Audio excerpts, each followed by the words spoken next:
சிம்புதேவன் இயக்கத்தில் விஜய் நடிக்கும் புலி படத்தின் குழுவினர் தற்போது ஆந்திராவில் உள்ள கடப்பா மாவட்டத்தில் முகாமிட்டு படப்பிடிப்பை நடத்தி வருகின்றனர். விஜய், அன்சிகா, சுருதிஹாசன், ஸ்ரீதேவி, ஸ்ருதீப் மற்றும் பலர் நடித்து வரும் படம் புலி. இந்த படத்தை பி.டி. செல்வகுமார் மிகுந்த பொருட்செலவில் தயாரித்து வருகிறார். ரசிகர்களின் எதிர்பார்ப்புக்கு ஏற்ப சிம்புதேவன் இயக்கும் புலி இவ்வருட கோடை விடுமுறையில் தனது வேட்டையை தொடங்கும் என்று கூறப்படுகிறது.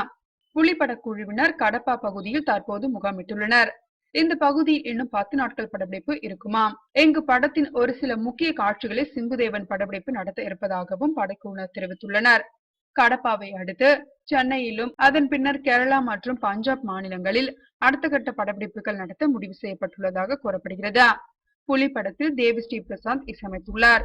2014ஆம் ஆண்டு வீரம் படத்திற்கு இசையமைத்த அவர் 2015ஆம் ஆண்டு புலி படத்திற்கு இசையமைத்துள்ளார். புலி படத்தின் கதையை கார்ட்டூனாக வரைந்து வைத்துள்ளாராம் சிம்புதேவன். இதை பார்த்து எளிதாக இசையமைத்துள்ளாராம் தேவி ஸ்ரீ பிரசாத். இந்த படத்தில் மொத்தம் 6 பாடல்கள் இருக்கிறதாம். 2 பாடல்களை முடித்து விட்டாராம். ஒரு பாடலின் படப்பிடிப்பே முடிந்துவிட்டது.